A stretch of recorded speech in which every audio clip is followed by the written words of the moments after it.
Admiral Michael Hewitt, it is an honor to speak with you, sir. Can you introduce yourself to our audience, what kind of work you are involved in? Yeah, so I am Michael Hewitt. I was in the U.S. Navy for 31 years, flew airplanes right alongside the Korean Navy, the P-3 Orion.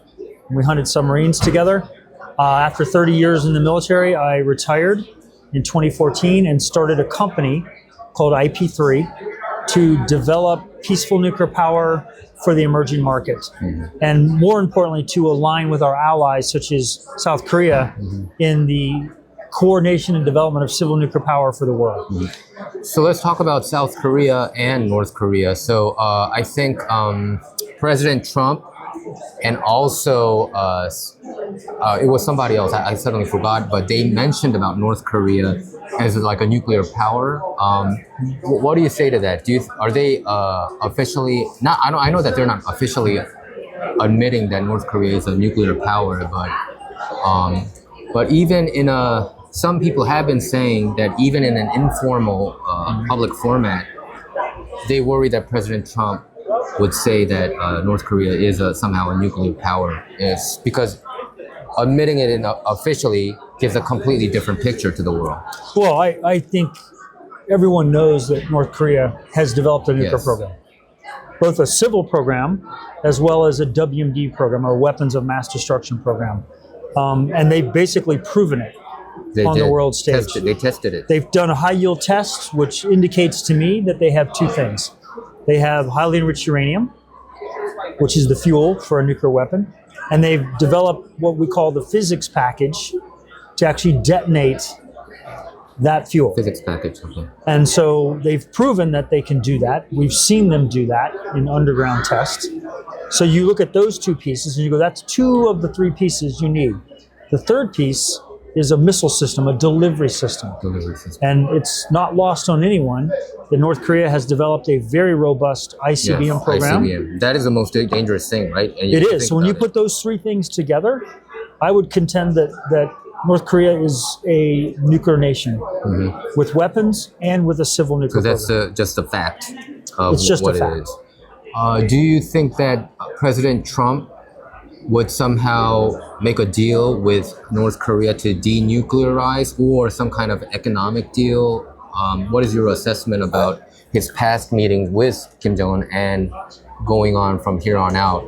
I believe there would be some kind of summit. What's your thoughts, sir? I believe that how President Trump handled Kim Jong-un in his first term was exactly right. He met with him. Yes. But he also, if you follow what Kim Jong-un did during that term, he very much quieted down his rhetoric. He very much quieted down his testing of weapons. And no testing, right? No testing. So that alone, to me, was an indication that President Trump's instincts were right. Yes. And I think his instincts are right even today with President Putin in meeting with him. Yes. And the world always says, well, why would you meet with a leader like Kim Jong-un? Because you're elevating his stature. Yeah. But in fact, no, he's not. He's meeting the person that he has to meet with to broker a deal. And that's the first step in any process. So I think that he will be very careful and concerned about North Korea's weapons program, which is a direct threat to South Korea, to Japan, to America even. But at the same time, what can we offer North Korea that's better than being the belligerent, China-backed, at odds with the world country that it is? That is going to be very complex. But I do believe under President Trump's leadership, we have an opportunity to de-risk, let's say, North Korea's belligerent behavior. So Trump had two summits with Kim Jong-un, right, during the first term. I don't think it elevated Kim Jong-un's status at all, even though, so it's proven that whatever the mainstream media or the left-wing party had said that we're raising his status. I don't think that happened. I agree with you. Yeah, but some people on the South have been arguing, since North has the nuclear, South Korea has to have nuclear for their own defense. Do you think that's a better pathway, or the nuclear umbrella under America's leadership, is that a better pathway? Well, South Korea first is a great ally of America, an indispensable ally. And I would suggest that the security agreements we have with South Korea by which we have U.S. forces Korea. Yeah. We have over 20,000 Americans on the ground in South Korea. We've developed a very robust weapons program to stare down the North. I think that's really where we need to continue to focus our alliance. And not so much that South Korea feels compelled that it must develop a weapons program because the North has it. And that's really incumbent upon America to ensure South Korea that we are a indispensable ally, and that if the North threatens you with nuclear weapons, we will respond. I guess I'm saying this because some have been worried what happened with Ukraine. They gave up 1,300 nuclear weapons back in the 90s, right? And Bill Clinton promised for security of Ukraine, but that did not happen. So some even on the conservative side said, is it guaranteed? This we should have like an ironclad like deal with the United States. What do you say? It's a great example, and I think it's one that's worth discussing, because in the early 90s, post-Soviet Union, Ukraine had a lot of weapon stockpile that used to belong to the Soviets. And we agreed with Ukraine, with Russia, with the UK and America that they would eliminate that stockpile in trade for security guarantees. And unfortunately, we didn't honor that agreement when they invaded Crimea. And then, of course, they invaded Ukraine in 2022, which is a further violation of this very agreement. So what was the reinforcing message that we sent? If you have a nuclear program, don't give it up. Exactly. Right? Yeah. Because it's so now North Korea, why would they give up? Right? Why would they give it up? I think that's the greatest example. When you mishandle non-proliferation issues, the greatest example, I think, is the 20th anniversary of the failed invasion of Iraq over WMD. The guy that knew he didn't have WMD was Saddam Hussein. Yes. Yet he couldn't let his adversary in Iran... Because he didn't want to look weak. He didn't want to look weak. And so he let us invade his country and depose him and basically kill him over WMD he did not have. That didn't happen. And so that was a failure of 17 intelligence agencies. Correct. And also, when you think about what happened in Crimea and also the invasion of Russia to Ukraine, it happened under Democratic Party. It happened under Biden. It happened under Obama. They're so weak. And Clinton. I think I'm sometimes wondering, did they want this to happen because of the military-industrial complex? You know what I'm saying? People have been suspicious. I don't Why give does the this always Democrats happen? enough credit for being that strategic. I think they just demonstrate weakness. And what Russia does and what belligerent nations do, such as China, is they fill the void. And when we signed that agreement with Ukraine in the 90s, under a Democrat president, we should have put the security guarantees in place that showed what we call deterrence or escalation dominance. Because if you have that, then Putin understands the very deal he signed, if he violates it, we will respond. Yeah. Now, the message was sent to Ukraine, you should have not given up your program because he's been threatened by tactical nukes by Putin. And I lay that blame on the feet of the Democratic Party of America. Specifically Obama and Biden. Specifically the both of them. And if you really trace this out from the Iran nuclear deal that Obama architected with the Iranians, giving them the right to enrich uranium in violation of all protocol, that set into motion a level of weakness to keep Iran at the table. And what we demonstrated to other nations, such as North Korea, is keep your weapons program or develop one because you're in a position of strength against the United States. And what Iran proved is you can actually bully the American people. When Obama made this Iran nuclear deal with Iran, did it have a clause of like a sunset clause where after a certain term they can develop a nuclear weapon? And also I'm wondering whether they had self-inspection clauses and also did they add upon this that Northern American countries cannot be involved in this inspection of nuclear weapons? Can you kind of, because a lot of our viewers don't know the details of it. Yeah, I will tell you that the deal was a horrible deal. It was done in isolation by the Obama administration. To the rest of the world, including our allies such as Israel. And by the time we were looking at this deal, the individual pieces of it, in reality, it gave Iran a 10-year pathway to a legal Nuclear move towards a weapon. And by the way, we're in the 10th year. And so the inspection regime that was going to be the IAEA, and the idea that if we inspect them more closely, we will hold them at risk, or that maybe more ideologically, what Obama thought was that if I just agree with Iran and I show them, give them something, they'll become a peaceful nation, when in fact it's the opposite. And so it was probably one of the worst foreign policy deals in American history. And really what it caused was all of the funding to go to Iran in fuel, in funding the proxy networks. In reality, the Iran nuclear deal funded Hamas, Hezbollah, the Houthis. And thank God Israel stepped up, despite the Biden administration, and took action against the belligerent behavior of Iran through Hamas and Hezbollah. And I think that as we look going forward, we have to understand that civil nuclear power is the greatest strategic industry we have. And if we don't negotiate from a position of strength, in other words, having a robust industry, having the ability to offer something to these countries that's not Russia and China, they will go to Russia and China. And that's my biggest concern. And really, what we've indicated with Ukraine is that you shouldn't have given up your weapons program. But in reality, that weapons program was not going to keep Putin from invading them. What they needed was that security umbrella. And so I think what's going to happen under President Trump is he's setting the conditions for a peace deal. That without that peace deal, nothing else happens. And they can call out President Trump for aligning with Putin. I don't believe that for a minute. What he's doing is what the EU and NATO didn't do for 3 years, was to sit down in the negotiating table and start to understand what is it going to take to end this war.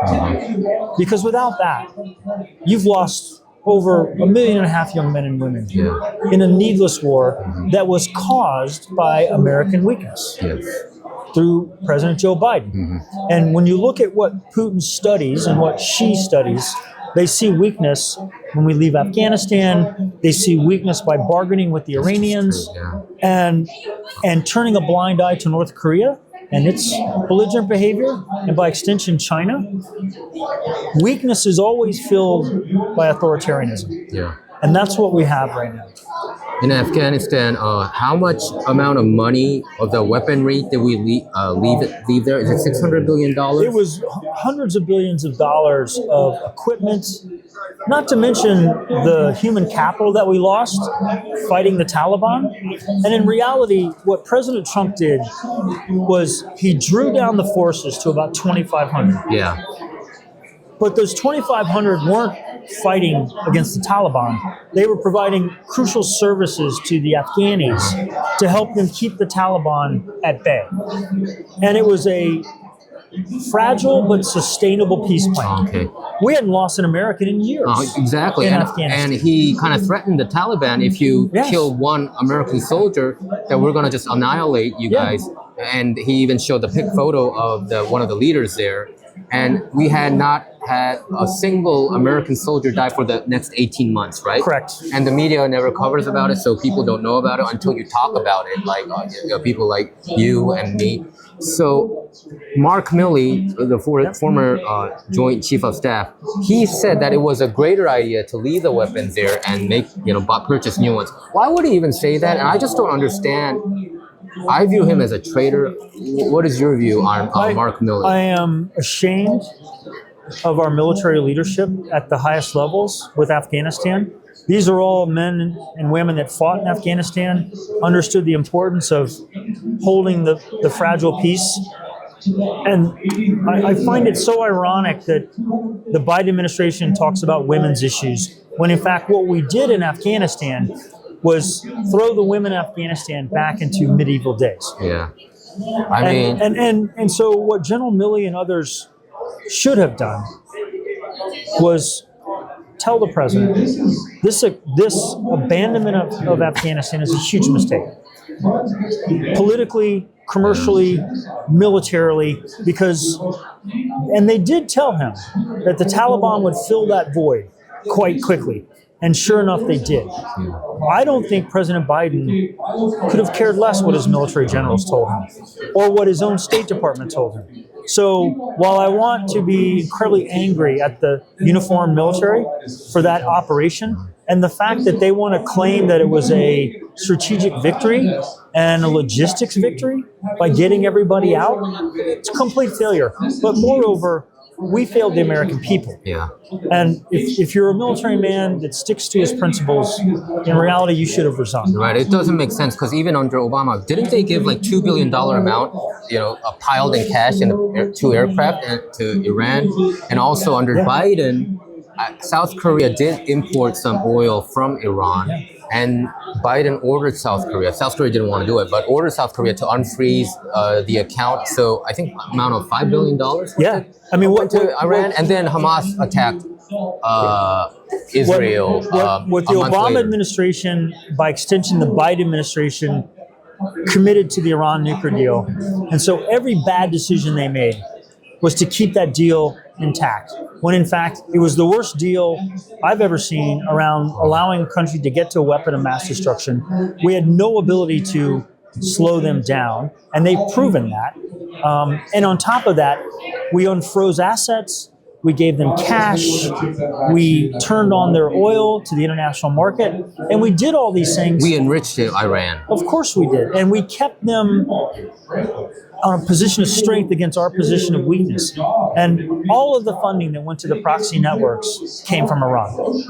It's just such a same. Sometimes I wonder, is it by design? Because it's just maddening whenever I see the Democrat presidents making these kind of dumb mistakes. President Trump, the Democratic Party, they've been talking about global warming, climate change all the time. It gives me a headache. I immediately tune out whenever they mention the word climate change.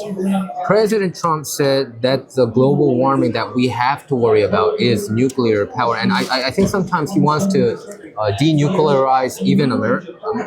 I don't know. Well, I think what he's referring to is the concern about the proliferation of weapons. Okay. And when he says, I'm not concerned about global warming, I'm concerned about nuclear, what he's really saying is, I'm concerned about the proliferation of nuclear that could then be turned into a weapons program. And he also understands that whether he likes it or not, there's going to be 300 gigawatts of new nuclear capacity that's going to be built globally, whether it's for climate change, whether it's for resilient power. And what he does believe in is energy dominance. And he has adopted nuclear as one of his key elements of being energy independent and energy dominant, and then delivering that same energy dominance to our allies. And then obviously this is where the relationship with South Korea becomes so important to America, is on civil nuclear power. Do you believe that nuclear energy is indeed the cleanest form of energy out there? By far. Remember, nuclear power is emissions free, but it also runs at what we call 95% capacity factor. So a gigawatt of nuclear power is a gigawatt of actual power for 60 years. And whether you want to calculate population growth or you want to calculate AI, and it's hungry for power, nuclear was going to fill that void. And it's actually the cleanest form of energy when you look at the total cost of building a nuclear power plant. And the fact is, well, I don't believe in climate change as a threat. No, me neither. I do believe in pollution. Pollution, me too. And so if I can replace coal, which I can draw a circle around a coal-fired plant and show you that people that live there are dying at a much higher rate than others. But if I can replace that with nuclear power, which I can, then I can replace fossil fuel, which is reliable and cheap, with something that's reliable, clean, and cheap. Yes. And the way to get it cheap is to get to, with these modular reactors, is to get to factory build. Yeah. Like you're building an aircraft on a production line. And that, to me, is how we drive down the price point and how we compete with the state-owned enterprises of Russia and China. Yeah. With nuclear energy, some people have been worried about the accident rate. Is the accident ratio going down, like the things that happened in Japan and Chernobyl? What do you say to that? Well, first, those three accidents, particularly Fukushima and 3 Mile Island, were not nuclear accidents. As a matter of fact, the 3 Mile Island plant, which had a meltdown, Yes. shut itself down as designed. Okay. There was never a radiation exposure. And the other three plants next to that one operated for the next 50 years. The irony is, if you follow what's happening in America, Microsoft has just agreed to help fund the restarting of a 3 Mile Island nuclear power plant because of their desperation for clean energy. Fukushima was a tsunami. Chernobyl was gross negligence by the Russians. But in fact, even the number of people that died were mainly the first responders to the accident. And so when you look at how many people die in the oil and gas industry, from drilling oil to refining to operating oil rigs to delivering fuel, it is a much more dangerous form of energy. So it's safer. So, but Nuclear is actually safer. Yeah, but when you see the news, it just hit the airwaves, and a lot of people get just freaked out. But yeah, I get what you're saying. A lot of concerns that were created through Hollywood and other things. But when you look at the sheer amount of nuclear power that's across the planet, and you look at the safety rate of building nuclear power, and how many accidents you can attribute to nuclear power over the life of this program, it's minuscule compared to oil and gas and even renewable energy because of the challenges of building wind and solar plants. And then obviously coal is a very dangerous industry because of the pollution. So when I look across the death rate per energy source, nuclear is by far the lowest. Right. Admiral Hewitt, let's talk about South Korea and America's, alliance. Do you view the Conservative Party being more pro-America or the Democratic Party in Korea more pro-America? Is there a preference for you, or it doesn't? Well, I believe that President Yoon and the Conservative Party represent the values of America. Got it. I share the concerns about the North Korean Chinese involvement in the Liberal Party and perhaps influencing the things on the ground right now in South Korea. I very much share those concerns. I've seen that happen in America.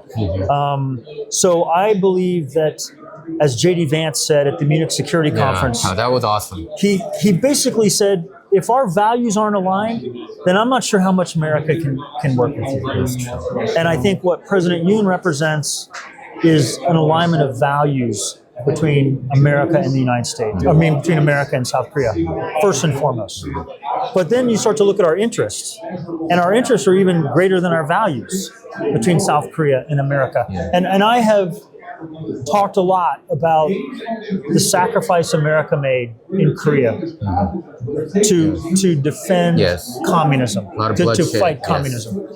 Well, we won the peace as well because we saw in South Korea at the time, as you know, it was a very agrarian economy. I mean, it wasn't industrialized. It was horrendous. It was one of the most poorest countries. I think they were number 3 from the bottom. In the world. That's right. They were like Sudan. Yeah. But America had a vision of South Korea that for all this fighting and death to hold back communism, the best way to keep communism away is to build out South Korea as a mirror of America. Yes. Right? In our values, in our industries, and in reality, what South Korea has become, in some ways, is a better shipbuilding industry, and a better nuclear building industry, and a better commercial development country than America. I view South Korea as like the biggest success of America being involved with foreign nation. Isn't Korea one of the biggest I agree. successes? I wrote an article recently about Ukraine, and I said you win the war by winning the peace. And the last time we won the peace was South Korea. Yes. Any encouraging words you have? You know, we have a constitutional court pretty much coming to verdict regarding President Yoon's impeachment situation. And where can our audience see your work, sir? Well, let me say that in many ways what's happening to President Yoon is not terribly different than what happened to President Trump during his 4 years. Going from being blamed for January the 6th and being attacked in the courts and being attacked by a weaponized government to 4 years later, becoming the most dominant, supported political figure in American history. That's what I think too. And I think we need to think of President Yoon the way we think of President Trump and his fight for values and democracy. And I expect the Trump administration will start to focus on this matter sooner rather than later. And it requires all of us that believe in this importance of this alliance to continue to elevate this conversation. What I'm the most excited about is with challenges like this come great success later. Right. And I believe the more we work together commercially, it's always darkest before, right? It is. And let's go back to things that we agree on commercially. And I use this term called economic entanglement. The more entangled we are between America and South Korea, in our industries, in our academics, in our values, then politically, the president and others will understand the importance of free and fair elections, open press, and the belligerent activity of China inside of South Korea. I very much share the concerns of the disruption of a free and fair government, and I believe that we have seen the influence of China on the ground in South Korea for the last 10 years. So this is time for us to focus on this with great urgency, in my opinion. Where can we see your work, sir? So IP3, International Peace, Power, Prosperity. I do a lot of media, but you can go to my website for my company called IP3international.com. IP3international.com. And I will give you the information, and I would love to continue this conversation. And thank you for all the great work you're doing here at CPAC. Okay, thank you very much, Admiral. Thank you so much. Thank you.